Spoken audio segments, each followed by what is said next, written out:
Hay una mentira que muchas personas creen cuando empiezan a seguir a Jesús. Piensan que primero deben arreglar su vida para después poder acercarse a Dios.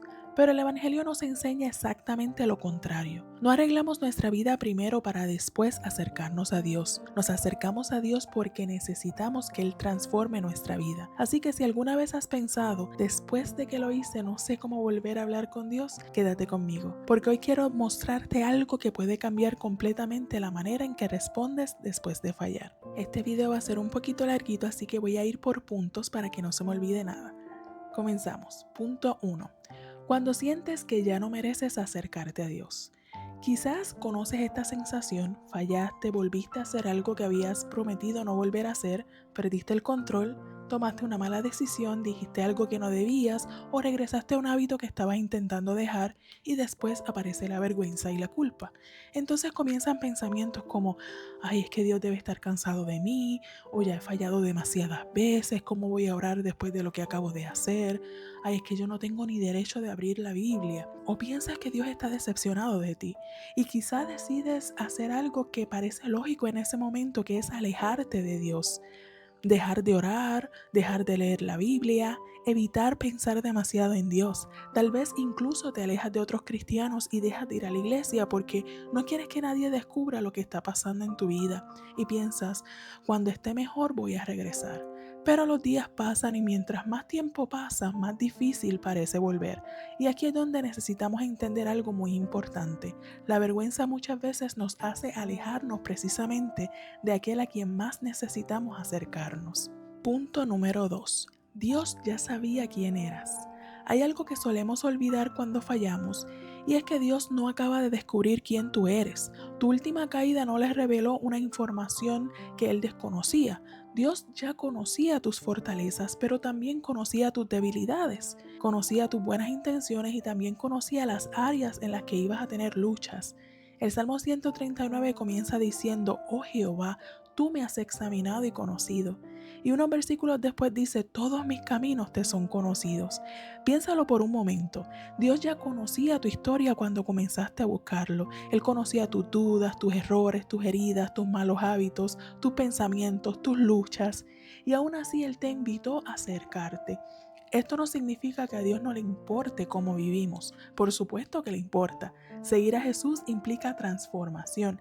Hay cosas que tendremos que dejar, hay decisiones que tendremos que cambiar, hábitos que tendremos que confrontar, hay personas a las que quizás tendremos que pedirle perdón, pero hay una enorme diferencia entre decir, Dios me ama y puedo hacer lo que me da la gana y permanecer igual para siempre, o puedo decir, Dios me ama mientras me está transformando, mientras está cambiando mi vida. La gracia no significa que Dios ignore nuestra condición, significa que Él no espera que la arreglemos solos antes de acercarnos. Y hablando de gracia, vamos al punto número 3. La gracia cambia nuestra perspectiva y la manera en que respondemos al fracaso. Aquí necesitamos hablar de esta palabra que probablemente vas a escuchar muchísimas veces en tu vida cristiana y es gracia. La gracia es el favor de Dios que no podemos ganar por nuestros propios méritos. No puedes hacer suficientes cosas buenas para conseguir la gracia y tampoco tienes que convertirte en una persona perfecta para poder recibirla. Efesios 2:8 dice, porque por gracia sois salvos por medio de la fe. Nuestra relación con Dios comienza con gracia y seguimos necesitando esa gracia mientras aprendemos a caminar con Él. Pero aquí aparece una pregunta importante. Si existe gracia, entonces, ¿puedo hacer lo que quiera? ¿Da igual lo que haga? La respuesta es que no. La gracia no convierte el pecado en algo irrelevante. La gracia nos permite reconocer nuestro pecado sin tener que escondernos ni alejarnos de Dios. Punto número 4. Culpa y condenación no son lo mismo. Cuando hacemos algo incorrecto, podemos experimentar culpa y esa culpa puede ayudarnos a reconocer que eso estuvo mal. Puede llevarnos al arrepentimiento, a pedir perdón, a reparar algo que dañamos. Puede llevarnos a cambiar. Pero la condenación, por su parte, solamente lo que hace es decirnos, hiciste esto mal.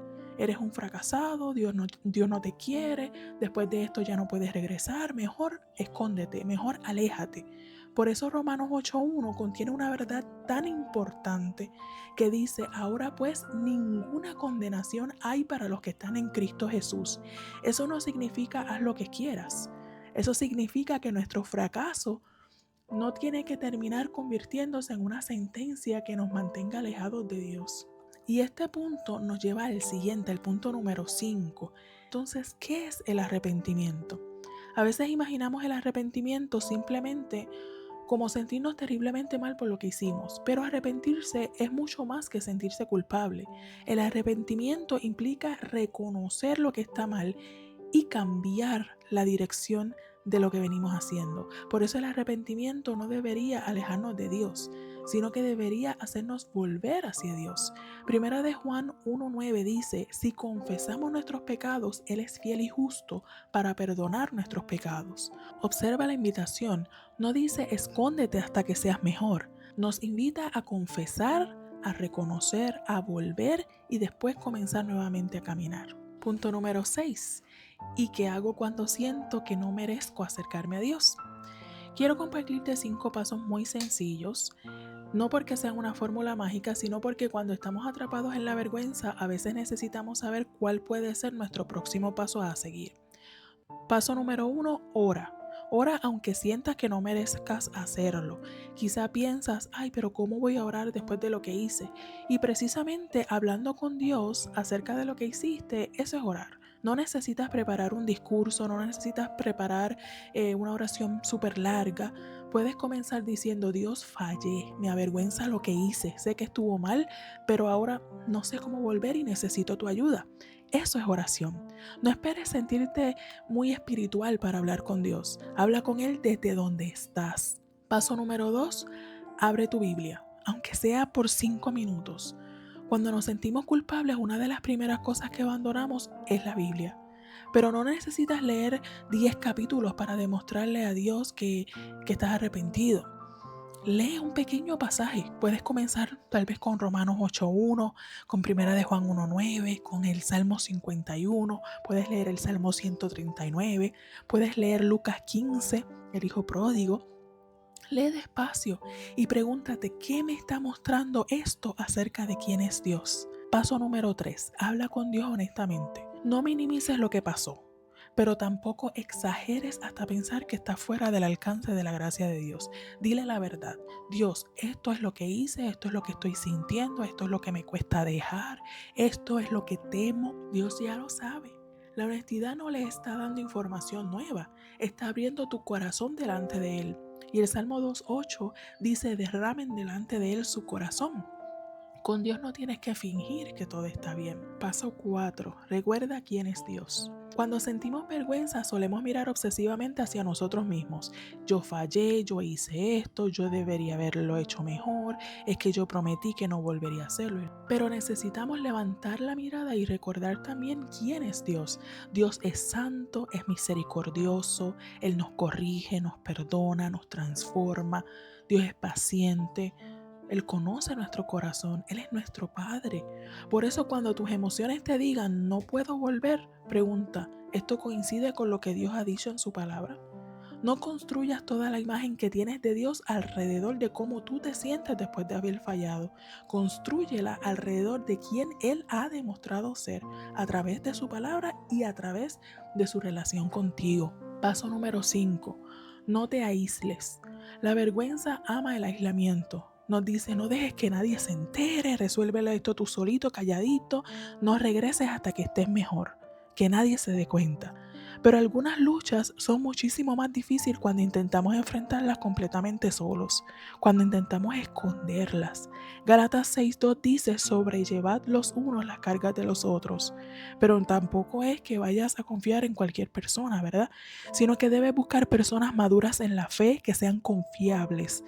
No necesitas contarle tus luchas más profundas a todo el mundo, pero sí puede ser importante tener alguna persona con quien puedas hablar honestamente. Cabe aclarar que el número uno es Dios. A quien tenemos que recurrir es a Dios. Nuestra confianza 100% a Dios, porque las personas pueden fallar, pero también podemos tener una persona madura en la fe que nos dé consejos, que ore por nosotros y con nosotros. La comunidad cristiana no debería ser un lugar donde todos aparentamos que estamos bien.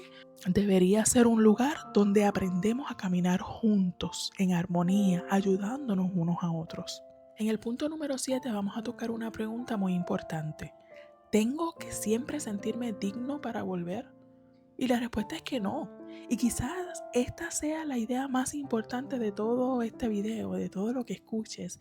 Si esperas a sentirte digno antes de acercarte a Dios, puede pasar toda tu vida y nunca sentirlo.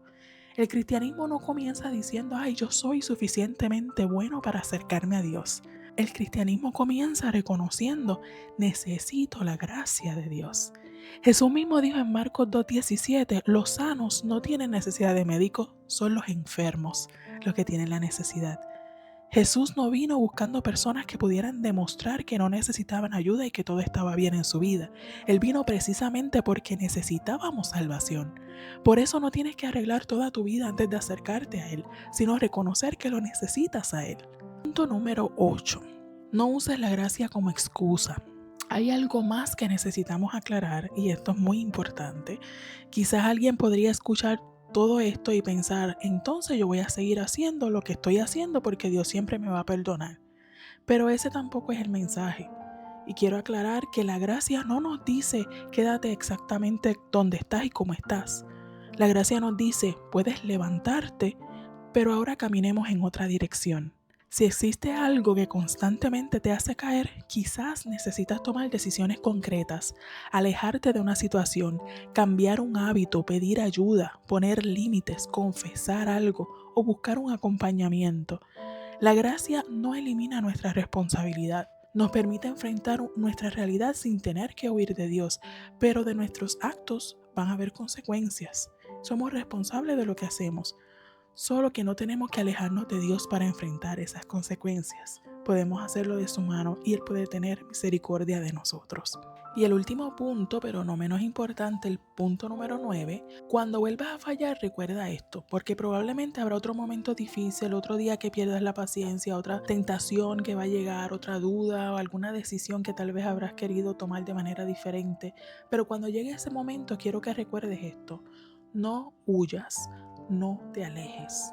Reconoce lo que pasó, acércate a Dios, pide perdón, ora, habla con Él, identifica que necesitas cambiar. Y para cerrar quiero decirte que si hoy te sientes indigno de acercarte a Dios, quiero que recuerdes esto. Jesús no vino a buscar personas perfectas. Él vino a buscar personas que necesitaban gracia. No esperes sentirte digno para acercarte a Dios. Acércate a Dios precisamente porque lo necesitas. Y recuerda, no tienes que entenderlo todo para comenzar. Vive la fe sin complicaciones. Caminemos juntos.